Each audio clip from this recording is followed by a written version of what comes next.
오늘 우리에게 주신 하나님의 말씀 마태복음 17장 14절에서부터 20절까지 말씀입니다. 마태복음 17장 14절에서부터 20절까지 한 절씩 교독합니다. 그들이 무리에게 이르매 한 사람이 예수께 와서 꿇어 엎드려 이르되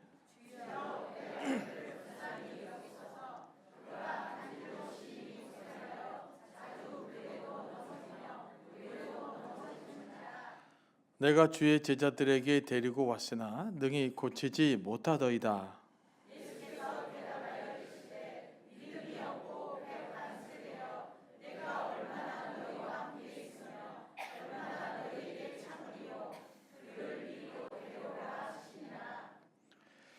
이에 예수께서 꾸짖으시니 귀신이 나가고 아이가 그때부터 나으니라.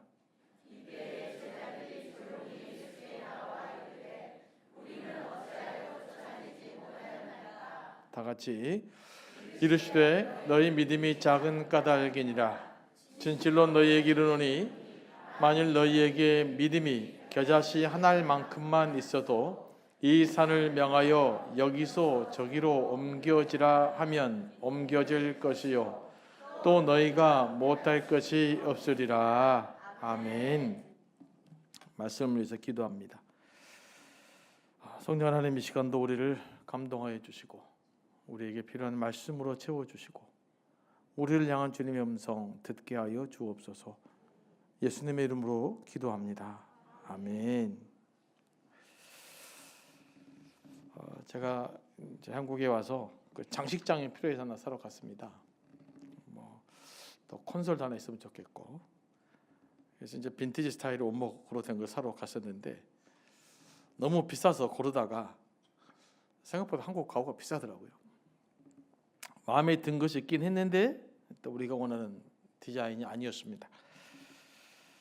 그렇게 저렇게 보다가 좀 또 마음에 든 게 하나 있었어요. 저거 좀 괜찮은 것 같다. 그랬더니 제 아내가 우리 집에 좀 과하다, 싸긴 한데. 그래서 또 다른 걸 좀 고르고 있는데, 근데 주인이 저한테 찾아와서 소나무로 된 원목으로 된 거 있는데 싸게 나왔다고 사가시라고. 또 보니까 소나무라 그러니까 또 마음이 확 하더라고요. 장식장인데. 그래서 이제 너무 좋아 보여요. 그래서 이제 사왔단 말입니다. 사와가지고 딱 풀어서 세팅해놨는데 그게 소나무가 아니라 무늬목이었습니다. 무늬만 소나무. 안에는 그 다른 거 있잖아요. 이거 참 마음이 좀 상했어요. 그래서 이거 반납할까? 이거 속았다. 또 그러려고 그러는데 또 판 사람도 애써 팔았잖아요. 아이고 뭐 이거 얼마나 된다고. 그래갖고 지금까지 제 집에 지금 있습니다. 근데 가끔 쓰고 있으면 좀 속았다는 느낌에 마음이 상하죠. 이거 진짜 소나무판인 줄 알았더니 무늬목이었네. 근데 그 보니까 또 가게 안에 가면 조명이 있어가지고 그 진위를 구분하기 힘들더라고요. 그래서 사인을 받고 샀어야 되는데 아무튼 그래서 어쩔 수 없이 속았지만 지금 사용하고 있습니다. 오늘 말씀을 준비하는데 이 일이 생각이 났어요. 그럼 이런 질문을 하게 됩니다. 우리 영적 상태는 어떤가? 나는 무늬만 제자인 것은 아닌가? 속은 좀 아닌데. 나는 속은 세상은 꽉 차 있는데 겉모양만 예수님의 제자처럼 살고 있지는 않는가? 난 더 겉모양만 또 경건한 척하고 있는 것은 아닌가? 내 속과 겉이 다른 혹시 나의 모습은 있지 않을까? 이렇게 생각해 보면서 나 역시도 어떤 의미에서는 또 무늬만 그리스도인으로 살 수 있을지도 모르겠다. 이런 생각을 하면서 이게 무늬만 하면 뒤에 속잖아요. 속은 거잖아요. 그래서 내가 무늬만 그리스도인이 아니라 실질적으로 경건하고 실질적으로 영적인 능력이 있는 그런 그리스도인의 삶을 살아야 되겠다는 생각을 다시 한번 해보게 됩니다. 오늘 말씀도 그와 좀 비슷합니다. 사실 예수님이 이제 베드로와 요한과 야고보를 데리고 산에 갔다 왔어요. 변화산이라고 그러죠. 변화산, 산이 이름이 아니고 거기서 예수님이 변화했다 해서 변화산입니다. 이제 그때 산 아래 제자들에게 사건이 발생해요. 어떤 남자가 자기 아들을 데리고 제자들에게 나왔죠. 이 아들의 병을 고쳐달라는 거예요. 이 아이가 자기가 볼 때는 간질을 들은 것 같은데 얘가 머리도 떼들고 볼도 떼들고 큰일 났습니다. 찾아와서 이 아들을 고쳐주십시오라고 이야기를 했죠. 그래서 이제 예수 메시아들이 아들을 고쳐줄 거라고 나왔지만 예수 메시아들이 이 아들을 고치지 못했어요. 예수님이 제자여서 예수님 같은 모습을 하고 그래서 제자들에게 나왔으나 지금 제자들에게는 이 아들을 고칠 만한 영적 능력이 있지 않았던 거예요. 그만한 믿음이 있지 않았던 것입니다. 이 상황에서 무늬만 제자의 모습을 보였던 것이죠. 그런 사이에 이제 예수님과 세 명의 제자가 이곳으로 돌아옵니다. 예수님을 보자마자 이 남자가 예수님께 무릎을 꿇고 말합니다. 주여, 내 아들을 불쌍히 여기소서. 그가 간질로 심히 고생하여 자주 불에도 넘어지고 물에도 넘어지는지라 내가 주의 제자들에게 데리고 왔으나 능히 고치지 못하더이다. 이렇게 이제 하소연을 합니다. 제자들에 대한 실망감이 좀 묻어 있죠. 내가 데리고 왔었는데 주님의 제자들이 못 고쳤습니다. 라는 거죠. 이 말을 들은 예수님도 마음이 좀 상해요. 그래서 제자들을 책망합니다. 뭐라고 책망합니까? 믿음이 없고 패역한 세대야. 내가 얼마나 너희와 함께 있으며 얼마나 너희에게 참으리요. 그렇게 말합니다. 예수님은 제자들을 향해서 믿음이 없고 패역한 세대라고 책망을 합니다. 자, 마태복음 10장에 보면요, 또 누가복음에 기록되어 있는데 예수께서 12제자를 모읍니다. 그 12제자를 파송해요. 파송하면서 어떤 능력을 주셨냐? 복음을 전파하면서 귀신을 쫓아내고 병을 고칠 권세를 주셨어요. 그리고 누가복음 70인에 파송하고 나서 이들이 고백할 때 주님, 우리가 복음을 전하는데 귀신을 쫓아내고 병자도 고쳤습니다. 이런 고백을 하잖아요. 과거 제자들은 예수님께 부름 받았을 때 병을 고쳤던 경험은 있었던 것이죠. 그런데 이번에는 그 간질병 환자, 이 아들의 병을 못 고친 거예요. 그러면 제자들이 간질 환자에게 아무것도 안 했을까요? 뭔가를 했던 걸 알 수 있죠. 뭐 했을 거예요. 막 기도도 하고 또 안수도 하고 또 막 쫓아내기도 하고 그동안 예수께서 보여주셨던 모든 모습을 흉내를 냈을 것입니다. 그리고 과거에 또 병자를 치유한 경험도 있잖아요. 그 경험을 가지고 뭔가 했을 거예요. 그런데 이번에는 아무 능력이 나타나지 않았던 거예요. 제자들도 당황했지 않겠어요? 이건 우리가 좀 주님의 제자 이름 다 그냥 고치고 하면 좋을 텐데 그런 능력이 안 나타나니 제자들도 신은 얼마나 당황했을까요? 저는 등골에 막 땀이 막 흘렀을 거라고 생각을 해요. 예수 믿은 제자들 향해서 뭐라고 말합니까? 믿음이 없고 패역한 세대라고 말합니다. 제가 메시지라는 성경이 있어요. 유진 피터슨의 번역한. 그 책을 번역해 보면 어떻게 번역하고 있느냐? 하나님도 모르고 삶의 중심도 없는 세대야, 이렇게 이야기를 합니다. 그러면 믿음이 없다는 것과 하나님을 모른다는 의미를 같이 연결하고 있는 것이죠. 그러니까 지금 제자들이 하나님을 제대로 이해 못하고 있다. 그래서 믿음이 없다. 또 믿음이 없기 때문에 하나님을 모르고 있다. 뭐 이렇게 표현할 수가 있어요. 우리의 믿음은 하나님에 대한 지식과 굉장히 관련이 있습니다. 믿음이 없이는 하나님 알 수가 없고 또 하나님을 잘 알지 못하면 바른 믿음을 가질 수가 없어요. 이거 서로 상호작용합니다. 하나님을 바로 할 때 바른 믿음이 생기고 바른 믿음이 있을 때 바른 믿음의 눈을 가질 때 하나님 또 바로 이해하게 되고 그래서 우리의 믿음이 성장해 가는 거죠. 그러면 지하들은 하나님을 몰랐을까요? 잘 알았을 것입니다. 모를 수 있겠어요? 지하들이 예수님에 대한 믿음이 없었을까요? 아닙니다. 있었을 거예요. 지하들은 어떻게 예수님에 대한 믿음이 없을 수 있겠어요? 지하들은 그 나름대로 믿음이 있었으니까 환자를 고치려고 했었겠죠. 그럼 뭐가 문제일까요? 믿음이 있긴 있었으나 그 믿음이 온전하지 못했던 거예요. 믿음이 있긴 있었으나 믿음이 자기중심적 믿음이었던 것이죠. 그 믿음이 하나님을 기뻐하시게 할 만한 믿음의 능력이 나타날 만한 믿음을 갖지는 못했던 것입니다. 예수께서 이 부분을 이야기를 해요. 과거에 예수님께서 전도를 위해 파송했을 때 병을 고친 경험도 있었겠죠.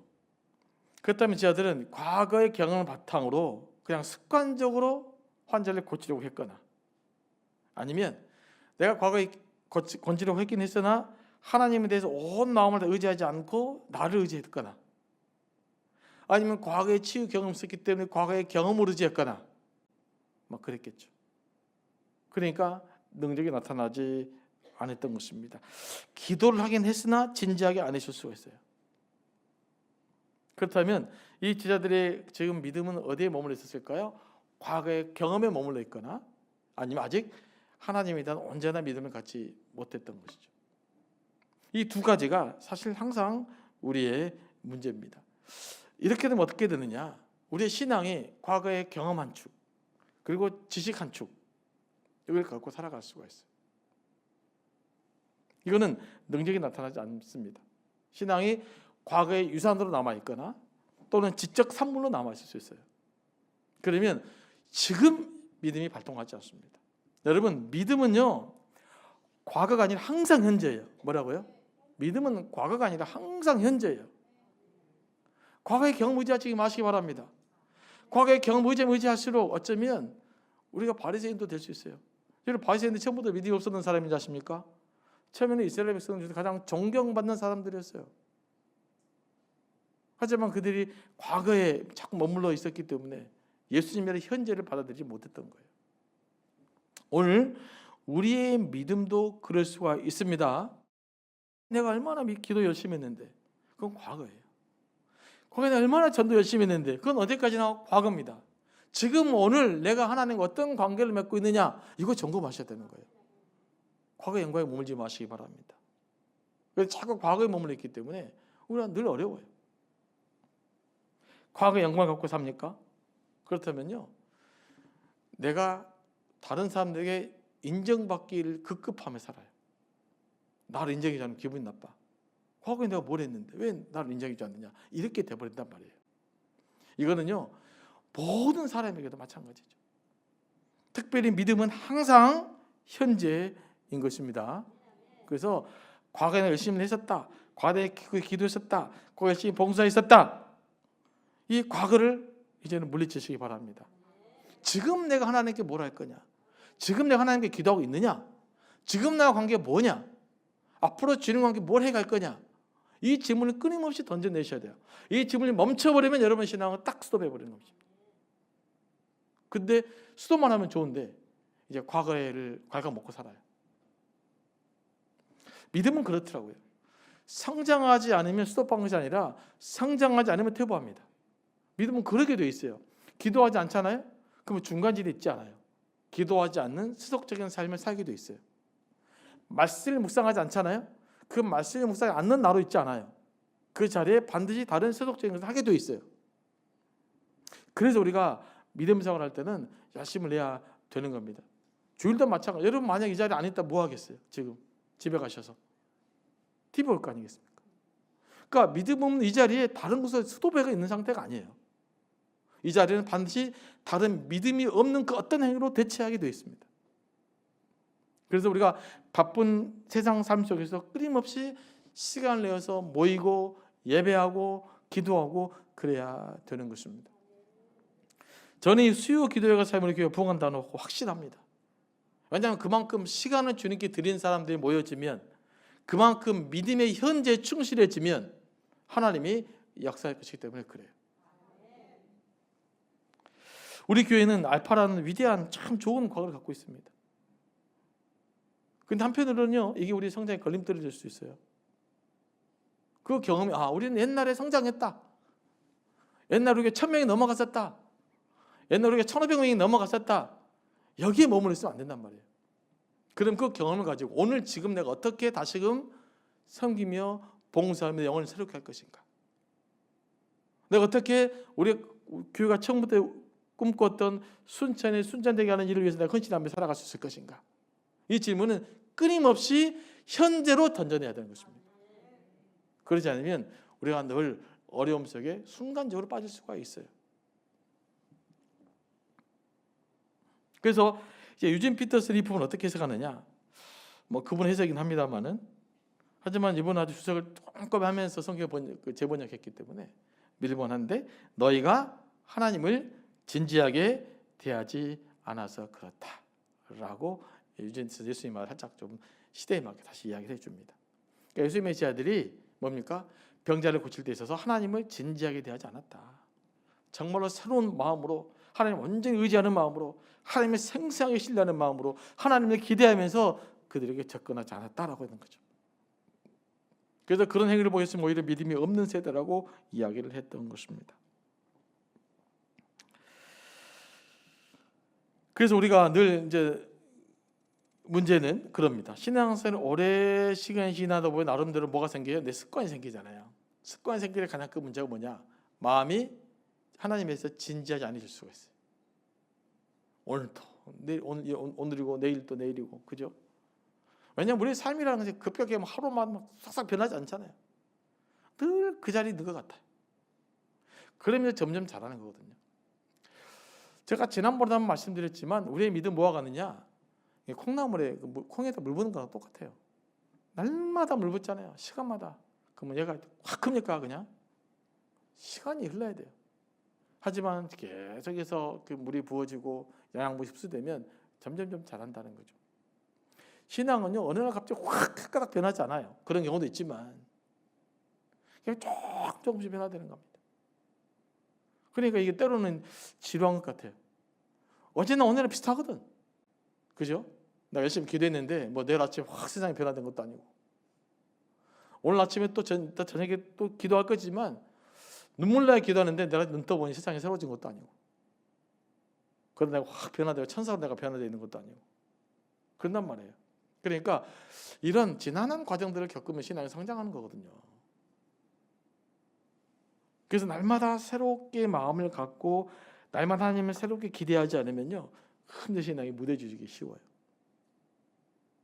그래서 다시 우리가 주님을 만날 때는요, 습관에 의존하지 말고 과거의 경험에 무죄하지 말고 하나님을 대할 때 날마다 새롭게, 날마다 신선하게, 날마다 새로운 마음으로, 날마다 하나님을 기대하면서 하나님께 나올 수 있게 되길 원합니다. 그러면 이 밤도 기적의 밤이 되는 거예요. 반드시 변화가 일어나게 돼 있습니다. 예수님이 참 안타깝게 이야기하잖아요. 내가 얼마나 너희를 기다려야 되느냐, 도대체 내가 얼마나 더 너희를 기다려야 되느냐, 이렇게 안타깝게 말씀하세요. 왜냐하면 예수님이 이제 조금 지나면 예루살렘에 가셔서 돌아가실 때가 점점 가까워지잖아요. 그럼 제 아들이 예수님 나가 떠나도 되겠다, 이런 믿음을 가질 만큼 딱 제 아들의 믿음이 있어졌으면 좋은데, 이 제 아들이 보니까 예수님 보기에 좀 시원찮아요. 아이고 어쩌면 좋겠나, 이런 마음이 있으니까 이제 안타깝게 이야기를 한 것입니다. 우리에게도 적용해 볼 수가 있어요. 여러분, 우리 주변에도 안타까움도 좀 있습니다. 예수님께서 다시 오실 날이 어쨌든 점점 가까워져 가고 있지 않습니까? 저는 AI가 세상을 지배하기 전에 예수께서 오실 거라고 믿는 사람인데, AI가 이미 우리를 지배했다 그러면 세상은 이미 끝난 거예요. 우리가 인간이 뭐 지금 살았던 종이 바뀌거나 뭐 다르게 되면 몰라도. 근데 이 징조가 곧 저는 세상이 끝날 징조가 오고 있다고 생각을 해요. 예수님 그만 가까워져 가고 있잖아요. 그런데 우리의 믿음이 예수님을 맞을 만한 지금 믿음의 준비가 되어 있는가?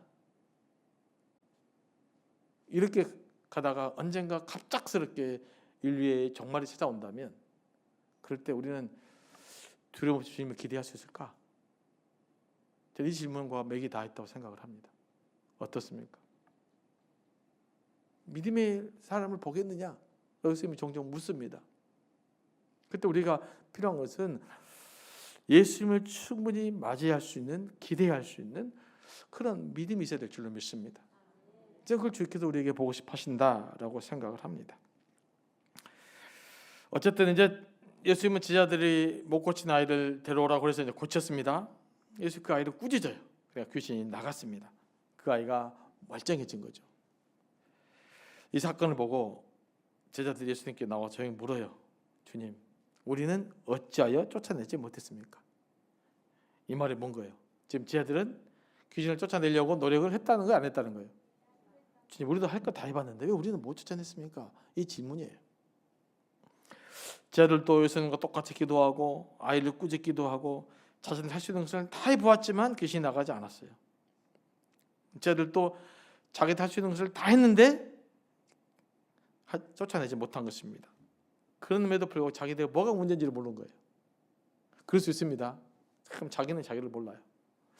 제가 열심히 한 거 다 했어요. 근데 왜 우리는 쫓아내지 못했습니까? 자기를 모르는 거죠. 그래서 예수께서 뭐라고 말씀하십니까? 너희 믿음이 작은 까닭이라.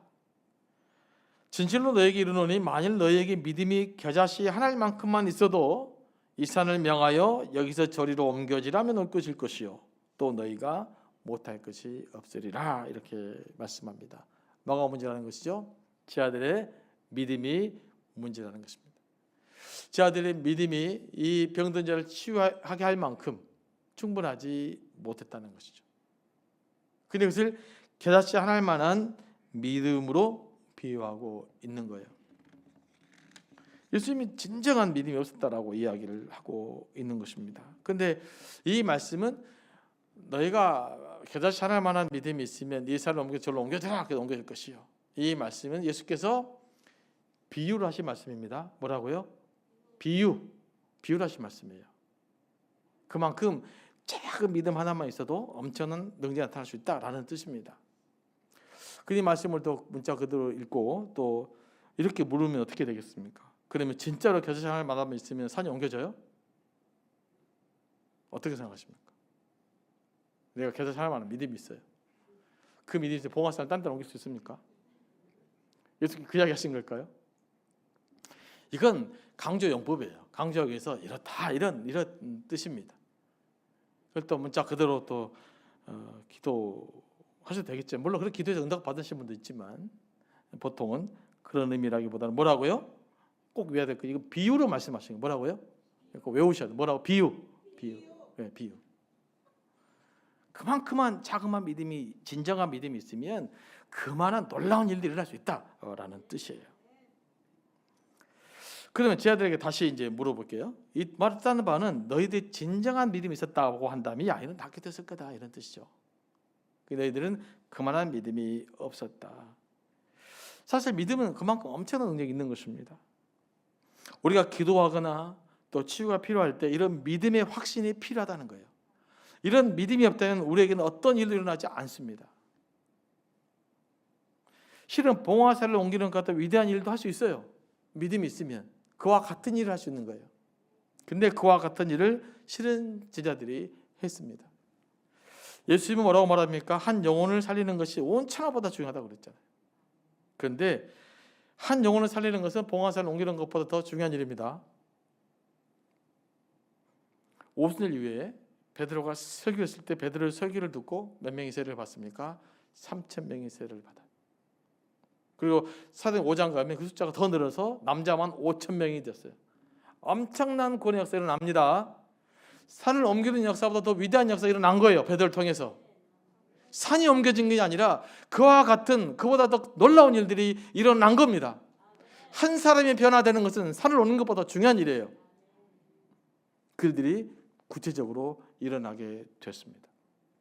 우리가 믿음을 가지고 기도할 때 하나님 놀라운 일들이 우리 가운데서 일어나게 될 줄로 믿습니다. 그건 여러분의 상상 초월적으로 하나님께서 역사할 줄로 믿습니다. 그래서 여러분 기도할 때에 좀 진지하게 기도하시기 바랍니다. 여러분의 기도 하나님 들으시고 응답하시고 여러분이 계획하는 것보다 더 놀랍도록 인도하시 하나님을 기대하시면서 기도하시기 바랍니다. 그걸 이야기하고 있는 거예요. 예수 이런 이야기를 많이 하고 있어요. 여러 군데서. 그래서 우리가 이 일들에 좀 기도하는데 헌신하게 되기를 원합니다. 그럼 우리가 이제 한번 물어야 될 게 있어요. 저도 제 스스로에게 묻습니다. 나는 과연 믿음이 얼만큼 되는가?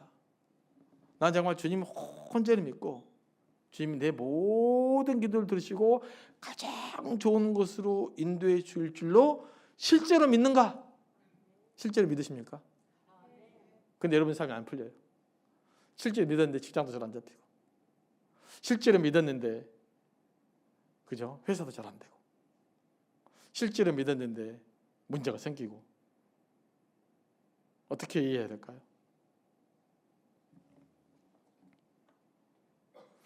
그 과정을 넘어서서 하나님 합력하여 선을 이루실 줄로 믿습니다.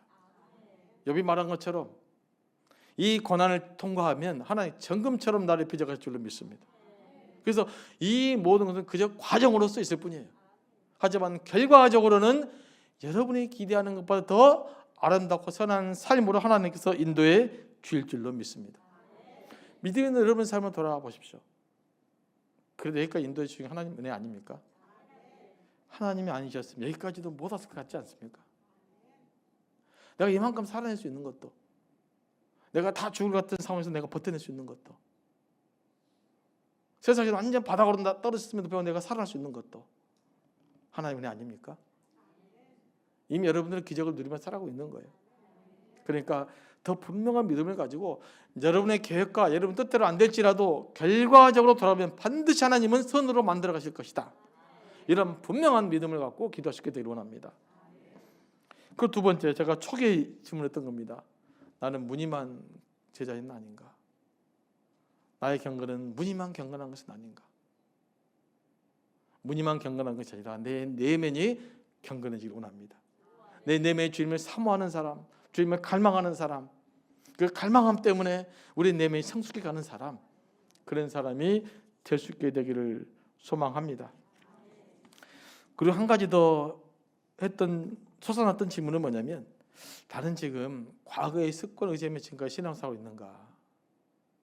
아니면 날마다 내 인생을 새롭게 이끌어 하나님을 기대하며 신앙생활하고 있는가? 한번 점검해 봤습니다. 여러분 어떻게 지금 신앙생활하고 있으십니까? 과거의 습관한테 여기까지 오셨고 그냥 과거의 습관에 흘러가겠습니까? 아니면 새롭게 여러분 삶을 이끌어 가시고 인도 하나님을 기대하며 소망하며 살겠습니까? 우리가 기도하는 것은 내 삶을 새롭게 인도하신 하나님을 끊임없이 소망하고 끊임없이 기대하고, 그래서 하나님 응답을 몸소 경험하고 체험하는 그런 삶을 살아낼 수 있게 되기를 소망합니다. 기도하며 나갑니다. 하나님, 이 시간도 우리에게 말씀을 주셔서 감사합니다. 이 말씀 붙들고 또 기도하기 원하오니 성령께서 함께 하시고 우리를 감동하여 주옵소서. 예수님의 이름으로 기도합니다. 아멘.